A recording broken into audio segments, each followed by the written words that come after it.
하나님의 뜻을 알고 싶다고 말하면서도 마음이 편하지 않을 때가 있습니다. 기도는 하고 있지만 방향이 잡히지 않고 기다림은 길게 느껴지며 침묵 앞에서 자꾸 마음이 흔들릴 때가 있습니다. 그래서 하나님의 뜻을 구하는 시간은 은혜롭기보다 오히려 부담스럽게 느껴질 때도 있습니다. 우리는 하나님의 뜻을 모를 때마다 스스로를 돌아보게 됩니다. 제대로 기도하고 있는지, 믿음이 부족한 것은 아닌지, 혹시 내가 뭔가 잘못하고 있는 것은 아닌지 계속해서 마음을 점검하게 됩니다. 그러다 보면 하나님의 뜻을 찾는 과정이 하나님께 더 가까이 가는 시간이 아니라 혼자 애쓰는 시간이 되어버리기도 합니다. 오늘 이 말씀은 하나님의 뜻을 모를 때 우리가 흔히 빠지는 마음의 상태를 조심스럽게 살펴보며 하나님 앞에서 무엇을 붙들고 있는지를 다시 바라보게 하려는 말씀입니다. 오늘의 주제는 하나님의 뜻을 모를 때 가장 많이 하는 실수입니다. 첫째, 하나님의 뜻을 구하면서도 이미 정해둔 결론을 붙들고 있을 수 있습니다. 하나님의 뜻을 알고 싶다고 말하지만 마음 깊은 곳을 가만히 들여다보면 이미 원하는 방향이 정해져 있을 때가 많습니다. 기도는 시작하지만 결론은 이미 마음속에 자리 잡고 있고 하나님께 묻는 것처럼 보이지만 사실은 확인을 구하고 있는 경우가 많습니다. 하나님께 여쭙고 있다고 생각하지만 실상은 내가 정한 선택에 하나님의 동의를 덧붙이고 싶은 마음일 수 있습니다. 그래서 기도는 길어지는데 마음은 점점 조급해지고 응답이 없다고 느껴질수록 불안은 더 커집니다. 이런 상태에서는 하나님의 뜻을 구하는 시간이 점점 무거워집니다. 하나님께 마음을 열기보다 결과를 빨리 받아내야 한다는 부담이 앞서기 때문입니다. 그러다 보니 말씀을 읽어도 내 상황에 맞는 부분만 보게 되고 기도 중에도 하나님의 음성보다 내 생각이 더 크게 들리게 됩니다. 하나님 앞에 나와 있지만 사실은 내 결론을 단단히 쥔 채 서 있는 모습이 됩니다. 이 과정에서 중요한 것은 기도를 멈추는 것이 아니라 붙들고 있는 것을 내려놓는 일입니다. 하나님은 우리의 기도를 들으십니다. 그러나 하나님은 우리의 결론을 따라 움직이시는 분이 아니라 우리를 가장 바른 길로 이끄시는 분입니다. 그래서 하나님의 뜻을 구하는 기도는 방향을 묻기 전에 마음의 손을 펴는 자리에서 시작됩니다. 내가 원하는 답을 내려놓지 않으면 하나님께서 주시는 답이 와도 알아차리기 어렵습니다. 성경에서 아브라함이 갈 바를 알지 못한 채 길을 떠났을 때를 떠올려 볼 수 있습니다. 그는 모든 계획을 세운 뒤 출발하지 않았고 하나님께서 부르실 때 방향을 하나씩 받아가며 걸어갔습니다.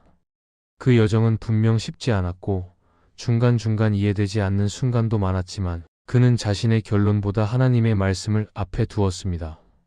그 선택이 아브라함을 완전하게 만들었다기보다 하나님의 뜻 안에 머물게 했습니다. 우리도 마찬가지입니다. 하나님의 뜻을 구하면서도 마음속에 이미 정답을 적어두고 있다면 그 기도는 점점 힘겨워질 수 있습니다. 하나님은 우리가 완벽한 선택을 준비해 오기를 기다리시는 분이 아니라 방향을 맡길 수 있는 마음으로 나오기를 바라시는 분입니다.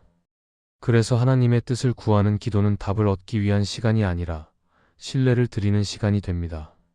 이때부터 기도의 결이 달라지기 시작합니다. 무엇을 해야 할지를 먼저 묻기보다 어디로 이끄시는지를 기다리게 되고 언제 응답하실지를 따지기보다 지금도 함께하고 계심을 바라보게 됩니다. 그러면 응답이 늦어 보이는 시간도 헛되지 않게 느껴지고 침묵의 순간에도 하나님은 여전히 일하고 계신다는 사실을 조금씩 받아들이게 됩니다. 하나님의 뜻을 구하면서 이미 정해둔 결론을 내려놓는 일은 쉽지 않습니다. 그러나 그 내려놓음이 시작될 때 기도는 부담이 아니라 쉼이 되고 하나님의 뜻은 두려움이 아니라 신뢰의 자리로 다가오게 될 것입니다. 둘째, 하나님의 뜻을 모를 때 침묵을 거절로 오해할 수 있습니다. 하나님의 뜻을 구하는 길에서 가장 힘든 순간은 아무 일도 일어나지 않는 것처럼 느껴질 때입니다. 기도는 계속하고 있는데 상황은 그대로이고 말씀을 읽어도 마음이 특별히 움직이지 않으며 주변에서도 뚜렷한 신호가 보이지 않을 때가 있습니다. 이때 우리는 쉽게 하나님의 침묵을 거절로 받아들이곤 합니다. 하나님께서 아무 말씀도 하지 않으신다는 생각이 들면 하나님이 멀어지셨다고 느끼거나 내 기도가 잘못된 것은 아닌지 스스로를 점검하게 됩니다. 그러나 하나님의 침묵은 언제나 거절을 의미하지 않습니다. 하나님은 우리의 기도를 들으십니다. 그리고 하나님은 가장 적절한 때에 가장 필요한 방식으로 응답하실 분입니다. 우리가 아무 소리도 들리지 않는다고 느낄 때에도 하나님은 여전히 우리를 보고 계시고 우리 삶을 이끄는 흐름 안에서 일하고 계십니다.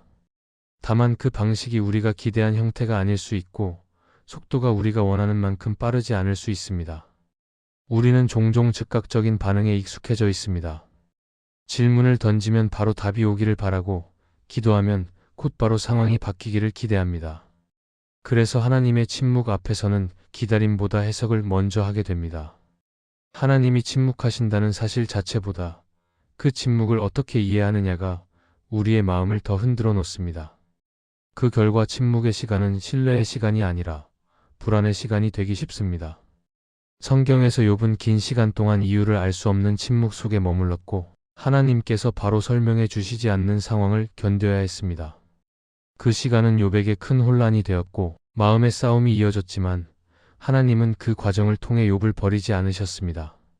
하나님은 침묵 속에서도 욥의 삶을 붙들고 계셨고 결국 그 만남의 자리에서 욥은 이전보다 더 깊이 하나님을 알게 되었습니다. 우리의 삶에서도 하나님의 뜻을 모르는 시간이 길어질수록 침묵은 점점 무겁게 느껴질 수 있습니다. 그러나 그 침묵은 하나님이 등을 돌리셨다는 신호가 아니라 우리를 멈추게 하시는 시간일 수 있습니다. 방향을 다시 점검하게 하시고 마음의 속도를 늦추게 하시며 하나님 없이 결론을 내리지 않도록 붙들어 주시는 자리일 수 있습니다. 이때 중요한 것은 침묵을 해석하려 들기보다 그 안에 머무는 태도입니다. 하나님은 우리의 불안을 아십니다. 그리고 하나님은 우리가 기다리는 동안 혼자가 되지 않도록 동행하십니다. 침묵의 시간에도 기도를 이어가는 선택은 당장 답을 얻지 못해도 하나님을 신뢰하겠다는 고백이 됩니다. 그 고백은 소리 없는 기도처럼 하나님 앞에 쌓이게 됩니다. 하나님의 뜻을 모를 때 만나는 침묵은 우리를 시험하기 위한 장벽이 아니라 믿음을 자라게 하는 공간이 될 수 있습니다. 우리가 그 침묵을 거절로 단정하지 않고 여전히 하나님을 바라보며 머물 수 있다면 그 시간은 언젠가 분명한 방향으로 이어질 것입니다. 하나님은 침묵 가운데서도 여전히 우리를 이끌고 계시며 필요한 때에 필요한 만큼 응답하실 것입니다. 셋째, 하나님의 뜻을 모르면 하나님이 멀리 계신다고 느낄 수 있습니다. 하나님의 뜻이 분명하게 보이지 않을 때 많은 분들이 가장 먼저 느끼는 감정은 거리감입니다. 기도는 하고 있지만 하나님이 가까이 계시다는 느낌이 들지 않고 말씀을 읽어도 예전처럼 마음에 와닿지 않으며 신앙의 모든 과정이 혼자 감당하는 것처럼 느껴질 수 있습니다. 그 순간 우리는 하나님의 뜻을 모르는 상태를 하나님의 부재로 연결시키기 쉽습니다. 마치 하나님이 침묵하시면 멀어지신 것 같고 방향을 알려주지 않으시면 관심을 거두신 것처럼 느껴지기 때문입니다. 그러나 하나님의 뜻을 모른다는 사실과 하나님이 멀리 계신다는 사실은 같지 않습니다. 하나님은 우리의 상태에 따라 가까워지셨다가 멀어지시는 분이 아닙니다. 하나님은 지금도 우리와 함께 계시고 우리가 느끼지 못하는 순간에도 동일하게 동행하십니다. 다만 우리가 하나님의 뜻을 명확히 알지 못할 때 우리의 시선이 하나님이 아니라 상황과 감정에 더 머물게 되면서 거리감이 생기는 경우가 많습니다. 이때 우리는 신앙을 감각으로 확인하려는 습관을 돌아볼 필요가 있습니다. 하나님이 가까이 계시면 마음이 편해야 하고 하나님의 뜻 안에 있으면 확신이 분명해야 한다고 생각하다 보니 그렇지 않은 상태가 되면 스스로를 의심하게 됩니다. 그러나 믿음은 언제나 느껴지는 상태로 유지되지 않습니다.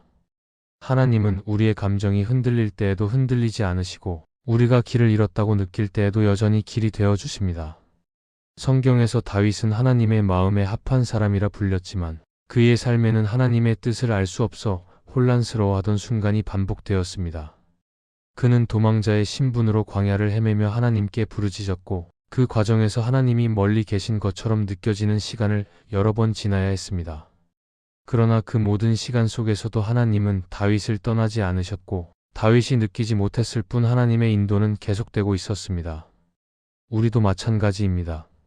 하나님의 뜻이 보이지 않는다고 해서 하나님이 사라진 것은 아닙니다. 오히려 그런 시간은 하나님을 결과가 아니라 존재로 바라보도록 이끄는 자리일 수 있습니다.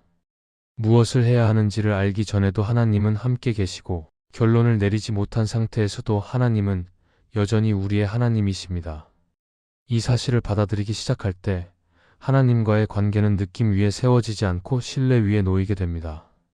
하나님의 뜻을 모르는 시간은 불안할 수 있지만 그 불안 속에서도 하나님은 우리의 마음을 아십니다. 그리고 하나님은 우리가 느끼지 못해도 변함없이 함께 하시며 필요한 순간에 분명한 방향을 보여주실 것입니다. 그래서 하나님의 뜻을 모를 때 가장 중요한 선택은 하나님이 멀어졌다고 단정하지 않는 것입니다. 보이지 않아도 함께 하신다는 사실을 붙드는 순간 신앙은 다시 중심을 찾게 되고 하나님과의 거리는 서서히 회복되기 시작할 것입니다. 넷째, 내가 붙잡고 있는 것이 하나님인지 응답인지를 점검해야 합니다. 하나님의 뜻을 구한다고 말하지만 시간이 지날수록 마음이 더 조급해질 때가 있습니다. 기도는 계속하고 있는데 평안은 사라지고 하나님의 뜻을 알고 싶다는 고백보다 언제 답을 주실 것인지에 더 마음이 쏠리기 때문입니다. 이때 우리는 조심스럽게 스스로에게 물어볼 필요가 있습니다. 지금 내가 붙잡고 있는 것이 정말 하나님인지 아니면 하나님께서 주시기를 바라는 응답인지 돌아보아야 합니다. 응답을 붙잡기 시작하면 기도의 중심은 조금씩 이동합니다. 하나님과의 관계보다 결과가 앞서고 하나님을 신뢰하기보다 상황이 바뀌기를 더 간절히 바라게 됩니다. 그러다 보면 하나님의 뜻을 기다리는 시간이 점점 견디기 어려워지고 기도는 쉼이 아니라 부담이 됩니다. 하나님 앞에 나아가지만 마음은 이미 결과를 향해 앞서가 있고 하나님의 침묵은 신뢰의 자리가 아니라 불안의 이유가 됩니다. 그러나 하나님은 응답 그 자체보다 관계를 먼저 보십니다.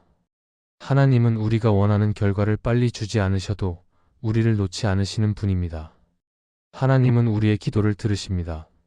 그리고 하나님은 우리가 응답을 받지 못한 상태에서도 여전히 하나님의 자녀로 살아가기를 원하십니다. 이 차이를 받아들이지 못하면 우리는 하나님의 뜻을 구하면서도 점점 하나님에게서 멀어지는 경험을 하게 될 수 있습니다. 여기서 중요한 전환점은 기도의 목적을 다시 세우는 일입니다. 하나님께 무엇을 받기 위해 기도하는 자리에서 하나님과 함께 머물기 위해 기도하는 자리로 돌아오는 것입니다. 응답은 하나님께서 주실 수 있지만 하나님은 언제나 응답보다 크신 분입니다. 그래서 하나님의 뜻을 모르는 시간에도 하나님을 붙드는 선택은 결과가 없어 보이는 순간에도 신앙을 지키는 길이 됩니다. 팀 켈러는 그의 책 만들어진 신에서 이렇게 말합니다.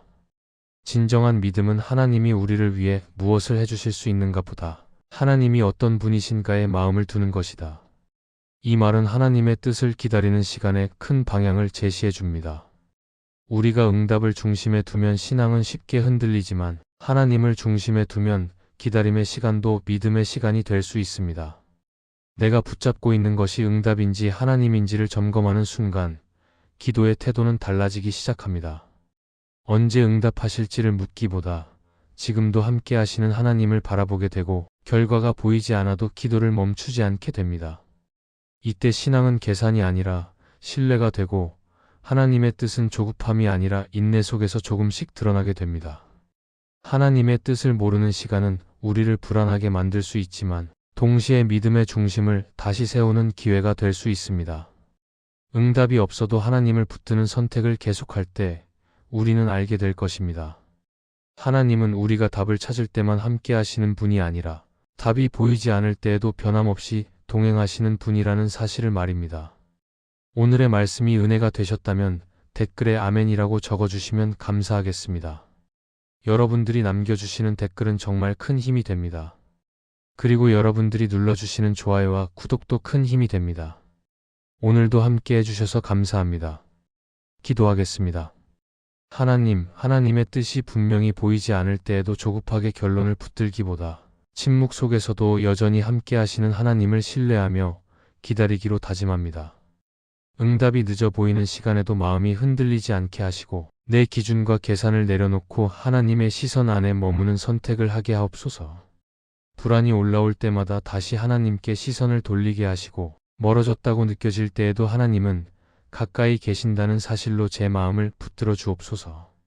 오늘의 말씀을 따라 결과보다 관계를 붙들며 뜻을 몰라도 하나님을 떠나지 않는 믿음으로 오늘을 살아가게 인도해 주시기를 원합니다. 이 모든 기도를 예수님의 이름으로 기도합니다. 아멘.